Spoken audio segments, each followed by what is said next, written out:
Welcome, everyone, to Tracif Airlines. We are all so happy to serve you onto your next destination. As we exit the nation of Stoicheia, you can see the vast sea that surrounds the world. You may even see lyrical Monasterio. And to the southwest, the Gothic nation of Dark States. And as you enjoy your flight, just remember to look up to the sky and smile, because you are here.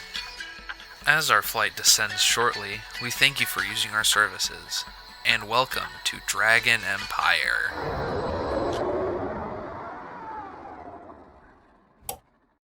The fuck is this shit? I came for a deck profile. Hi. Today, we'll be doing something a little different compared to our premium format videos in the past. We're going to be jumping to a different format in standard format. And today, our first contestant, drumroll, is Kotihblaze. I'm going to call it Kotihblaze this entire time because that's how I've been calling it forever, and it flows off the tongue more. Kotihblaze is a fun deck. It plays very similar to Murakumo, where it needs similar card names to function, but it has a hint of Nova Grappler in it because it wants to restand and do as many attacks as possible and gains power from restands, and some of the cards actually gain more scaling if they attack more. Not a lot of people talk about this deck, and probably a majority of you have never even read most of these cards before because, I mean, this is the set that Shoji Doji came in, so people probably got their Dragon Empire splits, looked at the Kotihblaze cards and said, nah, they're not stealth. That's okay.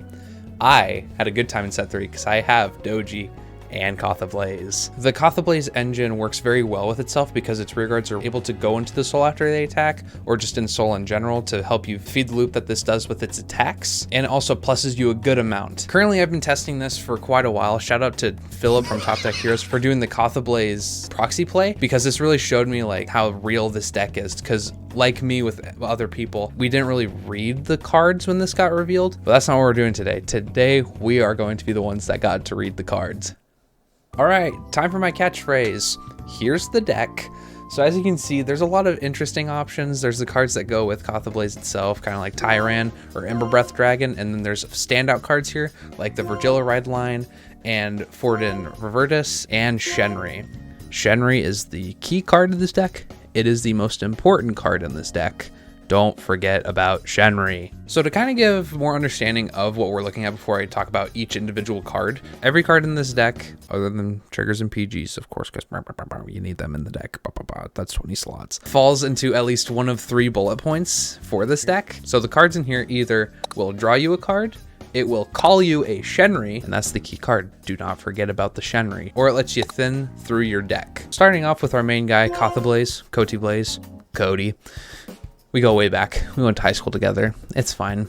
He was also the best man in my wedding. Kotihblaze is the main win con of this deck. Everything revolves around him. We'll just kind of go over its skills. So its first one is an act. Once per turn, you CB1. You look at top 5. You put 1 card to soul and call 1 card. It just cannot be named Kotihblaze. It's a very good skill. You're using it every turn. It's just a free deck thin too. It's a very good effect. I really like this effect. And then the real bread and butter of this card, it's not once per turn on attack effect. When it swings, you get to choose one of 2 effects. The first one being you Soul Blast 2, and you can choose any rearguard that has the same name as something used as the cost from the Soul Blast to restand it, and cards restood get plus 5k. The iconic play is you swing Tyran, Ember Breath, Kotihblaze, you Soul Blast Tyron and Ember Breath, and they restand and they gain 5k. And then the big thing is you can Soul Blast a Tyron and a Shenri, and you can choose to restand just a column because it doesn't just say front row rear guards that can be restood.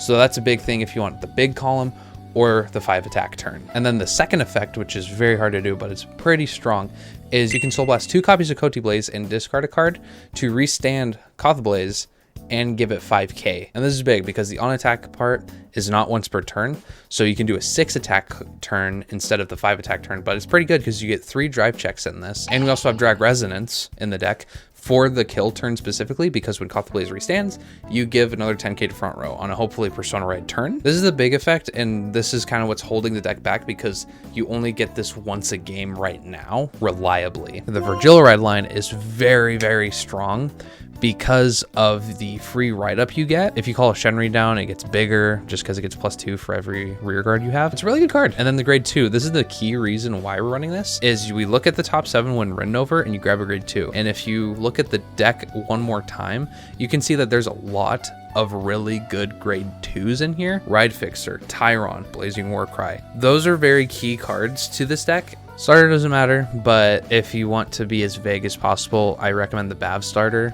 at an event. Again, starter doesn't matter. It's just kind of if you want the vibe or if you want the mind game. Ember Breath Dragon. This card is very niche. If we ever get more support, I'm hoping this card can go. It's very cuttable. It just helps too much with like the miraging part of it, and it lets you dig more. The big upset of this card is it only gets 5k, which like when reset from Kotihblaze it's a 23, but like that's kind of sucky. And the top 3 is a CB effect, and because of this and Kotihblaze, the CB consumption in this deck is very fast and very hard. This card's just kind of here, but the big pro is the top 3, you get to call one, or you get to grab an Order or Persona Ride or an Ember Breath if you want. Put it in your hand for next turn or later usage. Next we have the key cards. This deck has 8 Shenris, and that's Tyron and Shenri. They're basically the same card. Tyron is our big beat stick of this deck. Tyron is just a simple swing. You can either reveal a Kotihblaze from your ride deck, or if you're on Kotihblaze at the end of the battle, you can choose to put him to soul to draw you a card. And that's kind of the loop you get because he feeds himself into soul. So the next turn when you have another Tyron, you can soul blast it out to restand it. And the other good thing is every time he swings, he gets 5k. So when he swings first, he's a 15k, but when Kotihblaze restands him, that's a 5k from Kotihblaze. Tyron swings again, and that's 25 on a non-Persona Ride turn. So the 5ks will rack up over time. That's what makes it the big beater of this deck and why it will always stay in here. And the fact that Tyron is made to be a grade 2 gaming card. And next is Shenri. It's our grade 1 gaming, grade 2 gaming card. It's very good. We do naturally play normal orders in here, so she'll always be on. But early on, there's going to be 1 or less rear guards, so she will be active on the earlier turns. And just same thing as Tyron. She will be able to go to soul, draw you a card, and you can restand the column with Kotihblaze instead of doing 5 attacks. So she's just very good. 13k booster with Tyron, that's a 28, that's a magic number, and then a 38 on the restand if you do the column restand. It's a very good card. 13k booster is very huge in this deck. Shenri, absolutely important in this deck because Shenri is the most abusable card in this deck, and it's very, very good. The next card we have, it's the like and subscribe button. It's really good. It is able to spread around if you use it, so help your game plan of getting seen by more people. So I recommend you hit that. Next, we have Ford and Revoltus. This is the dual nation for Dark States and Dragon Empire. This card is very good. We only really use it in the early game. However, if you have nothing going on, you can commit Ford and Revoltus. Just like what I said with Ember Breath, there's a lot of CB consumption. Having this in the deck also, that's why it's mainly an early game piece. It's a 15k beater, random soul charge, which could give us a really good high roll potential by giving us a Kotihblaze, putting in a Shenri, or a card we're missing like Tyron. This card, its main point, call a Shenri. That's it. Next, we have Falheart. This is the energy cycler for Dragon Empire. Just a good card all in all because you get to draw a card when you guard with it, when you discard with it, but also it calls a Shenri. Nope, that's gonna be the last time you hear that. But yeah, it calls a Shenri, and calling a Shenri is so big. Also, this deck doesn't use energy at all, so it's just using it by itself, so we're able to use it without a single carrot in the world. Next up, it's Blazing Warcry. This is a very key piece. It's not in English yet, so I'm just going to read it out for you. When you play this, it's a grade 2 order. You look at the top 7 cards of your deck, you choose up to 1 card from among them and reveal it, and perform one of the following. Put the revealed card into soul, shuffle the deck. If the revealed card has the same name as your Vanguard, put the revealed card into hand and shuffle the deck. If your rearguard circle or soul has a grade 2 or less unit card with the same name as the revealed card, call the revealed card to rearguard, shuffle the deck. The key thing here, top 7, find a Kotihblaze. And here's how it works. You get to pick one of the bullet points. So it's not like if I reveal Kotihblaze, I default to the second bullet point. So if my hand already has a Kotihblaze or 2, I'm going to put the Kotihblaze into soul, so now I have the Vanguard restand on turn 4. It's a very good card. This thins your deck so hard, and this is the only way to selectively let Vanguard restand turn happen on turn 4, and it's your big way of finding a Persona Ride. This card is so pivotal. I am waiting for this to come out. You literally cannot play this deck in English without this card. If you do it, you're throwing because you're losing out on so much consistency. This card is everything. Shenri is the key card, but Blazing Warcry is the enabler of this deck. It does too many things for you. It is the most 4-dimensional card in the deck, and I hope you Dragonic Overlord friends have a great time with this card also. The end. Next up, they all serve the same purpose, but Justina and Drag Resonance. So Justina came out in DZ set 2. It just says when you play it, you discard a card, you search your deck for normal order, you put it in, gets red text that when you can play it from drop zone, but it goes to the bottom of the deck after you play it. Justina is very good at thinning out your deck, especially if you're breaking on finding your orders. She allows you to make sure you proc the Shenri. She allows you to make sure you have a Blazing Warcry just in general, and she sets up Drag Resonance. A big struggle for this deck on the restand turn, because that's your big kill turn, is just lack of power. Kotihblaze getting restood, it doesn't feel special, and the numbers feel extra lacking on this turn when it's like, this is the big thing you've been building up for. So what you do is you play Justina, or you naturally draw it because you draw a lot of cards. Like on turn 3, I'm able to have like 10 cards in my hand. It's really funny actually how big it is. This is Frightsicle the deck.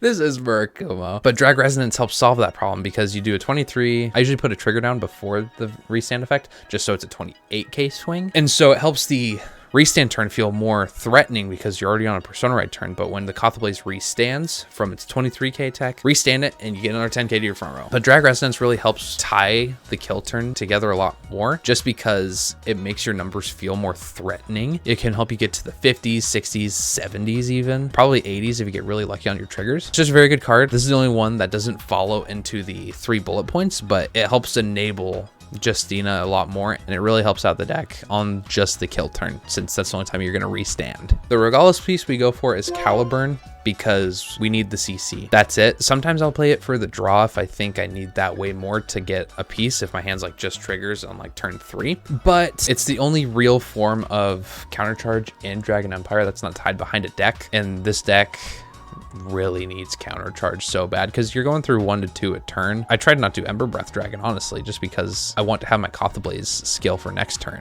And then the last thing to talk about in this deck is just front triggers. Fronts all the way. If you play draws in this format, you are electing to lose harder. My hot take is if you think your deck needs draws, you're losing the game already, because fronts are just such a FU card almost, because it's just not fair. And they're 20k shields compared to the 10k shields, and just shield economy sucks in this format. You're already drawing so much, so by like turn 4 and 5, 6, I'm already at like 7 cards in deck at most, honestly. You just go through it so freaking fast that you're just more likely to deck out. But yeah, draws, they're a throw, and like that's my general take on everything. And now for the key considerations. These are cards that, some of them are just cards that I think people are coping on. Others are just cards that I've thought about, but they didn't fit for a particular reason or another. Firepole Emperor Dajaru. This card is the biggest cope card ever, and this might be the most controversial, I guess, just because every video I've seen, it doesn't run this card. I think it is very bad for what we're trying to do. What avenue to take this down? The tap itself skill is really bad because you have to be on Kotihblaze, so you have to be a grade 3. You need to have a copy of the card on the field to give it the power, and you just need a copy of the card in the drop zone already. It's asking you for a lot of resources just to do a simple tap, give something 5k. And the fact that it puts a card from drop into deck, and that's deck fattening, which isn't really good for us because we're drawing so many cards instead of really thinning specifically, to the point that we're drawing a lot of triggers anyway. So putting more non-triggers in the deck to randomly get. Also, the second skill to put itself to soul to give 15k, it's like, okay, it's okay. However, the big thing about this is a lot of the good decks in this format have a way to retire or get rid of your thing or lock it, stuff like that. There's just a lot of ways to disrupt this card from doing its thing, to the point that you're kind of just throwing it to the wolves for no reason. So instead, I elect to just play good cards that can put themselves away or do something more proactive than I'm going to tap it so it can't even boost, and make my deck have less consistency in drive checks. Next is Defensing Roar. I really like this card. It was really hard for me to say no to it. The big thing is that it's not a unit, because you can guard with anything you want. You can guard with an OT to make it a 60k shield. You can guard with a combo piece, just have a 10k shield and have it back, so no harm, no foul. It's just the fact that it's just not a unit card. It's a good defensive card, but your deck is more aggressive. Next up, we have Lechuga. It is the Dragon Empire and Stoicheia dual nation cards from Festival Collection. This card's really good. We actually superior call a good amount, so that 5k red text is pretty relevant. And just getting a plant token's cool. It helps the center column, since Kotihblaze can be a 28k swing. The big thing is CB. That's really it. And it gives us too many grade 2s in the deck to use, so it kind of ruins overall numbers because we don't have many boosters to go to. It's there. If you want to play it, I recommend it, just because you do superior call a lot with Kotihblaze, Blazing Warcry, Ember Breath, Forward and Revertus. If we get a good CC, I can see it being put back in the deck, just because it's a very good 51st card in our 50 card deck. That's a good way to phrase it. Next up, this is gonna be a big talking point, so just stay with me here. We have the stealth package. We have Ogijishi, we have Gunjoku, we have Kagachika, we have Komon, and we have Unprecedented. These would be really good inclusions because they are completely generic in the ways we want them to be. So we're gonna do a backwards order here. There's a reason that we're talking about this. So first we're gonna talk about Gunjoku and Unprecedented. They're very good because they're big beaters. And one thing this deck lacks that would make this way better is if it had big beaters.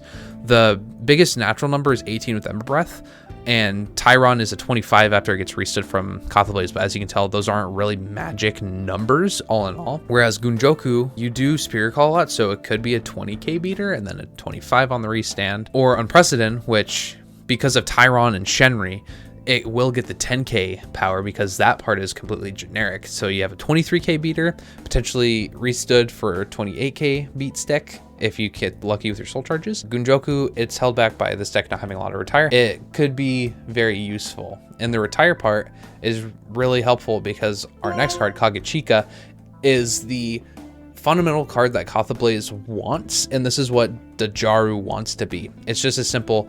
You place it, you find its stealth to put it to soul, and that's the big thing this deck wants, is drop to soul to keep your rear guards going. So that's why the stealth package is even better in this deck, because Kagachika exists. It lets your Gunjoku loot better because it kills itself if it hits, and it gets 2 chances to swing. Your Unprecedented, if you have another copy in drop zone, or if it got retired before, you get to put it back in, so your Unprecedented will get to restand, stuff like that. Just being able to touch drop to soul is huge here. Komon, Shojidoji tech for the most part. It's mainly mentioned if we want to run other cards that can bind themselves. If we did the stealth package, we do the Shojidoji redline, so the grade 1 top 5 would give us a bind for Komon. It's more just like to mention like this would be a good pick. And next is the big reason why we would do the stealth package is Ogijishi. This card is completely generic. Nothing about Shojidoji at all. The big thing is it just needs to see a stealth in the top 5. The plus 5k from the on-play skill is generic. Your opponent just has to be grade 3, which is fine. The big thing, the second effect, is generic. So here's the reason why this is in the key considerations and not in the deck itself, is we have no way to get an Ogijishi into soul from rearguard generically. Now, I'm not saying I want a Kenron so I can put in Tsukiyodachi. I don't want that to be a thing because that's just bad game design. However, if we ever get a card that just says put another rearguard to soul, this deck is online, because that 5k red text is so big for this deck. And just with this card, you get to feed your soul directly even more because you're doing a top 5 for stealth units. It's a very good card and it really ties everything together. So if we ever get a card like Kenron, I guess, or just anything that just grabs another rear to put to soul, this whole package is where Kotihblaze will go from now on until we get like more generic and good support. Oh, and the big thing here, remember the key card, Stealth Fiend Shenri. Never forget Shenri. Okay, so now that I've gone through this whole deck, the big strengths of the deck, how it works with itself, cards that could be put in and why they're not in the deck. But the big question, why hasn't this deck topped? Or just why isn't this good enough? The big thing is you need to see too many combo pieces on your restand turn, because you need to Persona Ride, you need to see a Tyron, you need to see an Ember Breath, or just any other rearguard in general. You need a Justina or a Drag Resonance to use, so you don't get to use your Blazing Warcry to thin your deck more. So you need to see 4 pieces for that to go off, and on top of Tyron and the rear guard, you need 2 copies of that in Soul, so you get those restood. And just the perfect setup from before, which shouldn't be too hard, but as you can see, there's a lot of gears needing to happen for your restand turn to be as potent as possible. Another reason is you can only reliably get 1 Vanguard restand in a game, and that's really bad. But if we get a card that says this counts as a Kotihblaze, or if we get a card that can put it from drop to soul. And the big damning point of this is just the deck's floor is too low. And if you don't know what that is, so there's floor and there's ceiling. So the floor is how much can my deck do if I see the bare minimum or less than optimal pieces. And the ceiling is if I have absolutely everything I need to win the game, this is how good I'll be. So the floor, it's just through the floor, really. It's really bad because your beat sticks aren't even beat sticks because you have a 15k swing, you have an 18k swing, you have a 25 on the restand. They're not good numbers, even with Shenry helps give our floor a little better. It's not the best it could be. What would make this deck better? What would make this a contender in the meta? More ways to get a Vanguard restand. So like I said, if we had a way to get Kotihblazes from drop, to put them to soul so we can get more restands, that'd be phenomenal. The big fix is if we got a rear guard that just says in soul this counts as a Kotihblaze. I don't think if it got multiple restands it would be bad for the meta game, just because you're already losing a drive check and you have to discard a card and it only gets 5k. We need a big beater. We need a Gunjoku. We need an Unprecedented. We just need something that's bigger than a 28 on a Persona Ride turn, aka 18 on its own or a 15 on the first swing. Whenever I play the game, I can outlast for a long time. This deck loses to itself because it doesn't see more triggers. If we had a big beat stick, it would help this deck way more to function, similar to the new Flamgy card that can set every Flamgy unit to 13k base. Is so crazy, but I'm over here being like, it's a 15k swing? Poke? A Kagachika clone, just something generic.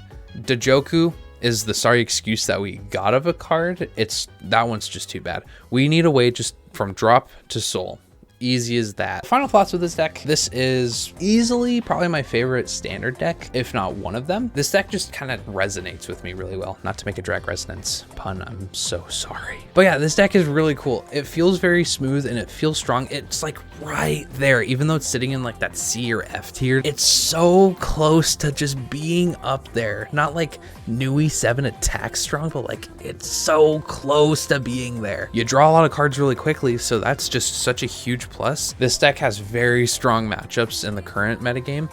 Nui's a really good one because we just get rid of our units, even though the Genkai happens, but like being able to make them waste more is so good for us. Shoujo Doji, it's really good because we Mirage our board and we only get hand ripped 1, but our hand is so big that the hand ripped 1 doesn't mean a lot. And with front triggers, crits in our hand, it's fine. If we get poked, defensives kill Doji. And this deck's grade 2 game's really good, so Doji hurts more if we commit our Forward and Revertus, Shenrys, call the Tyrons out, get lucky on triggers. It's really good. Luard felt good just because you're farming a hand. I recently played into that matchup and I never felt scared of losing the game at all. Sure, dog is gone, but I lived that game. I only lost to myself because I couldn't get over the edge because of the kill turn problem of needing all my pieces at once. But the one thing that the decks do hold over on us is just not having that kill turn consistency.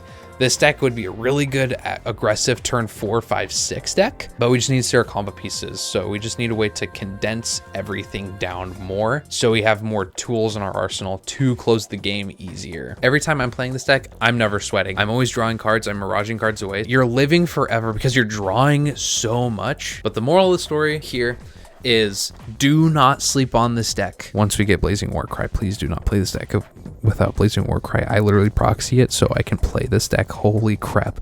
Don't play it without Blazing Warcry. I'm begging you. Please, I'm begging you not to play without Blazing Warcry. We are just waiting for that one piece to make this whole thing go together to be a real thing, and I'm hoping that we get something so soon to help this deck get good. But yeah, that's Kotihblaze. It's a very fun deck. I highly recommend it. I understand the Ford and Revertus and the Falheart are really expensive pieces. This is kind of just the deck that's fell onto my lap. It's very good. I only recently just added the Drag Resonance and the Justina. Feels very good. This is a very good deck. I recommend it on card fight area, proxy it, or if you have all the pieces, please play it. It's a lot of fun. But yeah, make sure to like, comment, subscribe, and I'll see you in the next one. We'll still be in Dragon Empire for a little bit because I have a little schedule over here of what deck profiles I'm doing, so get ready for more of those. But yeah, I'll see you in the next one. Bye-bye.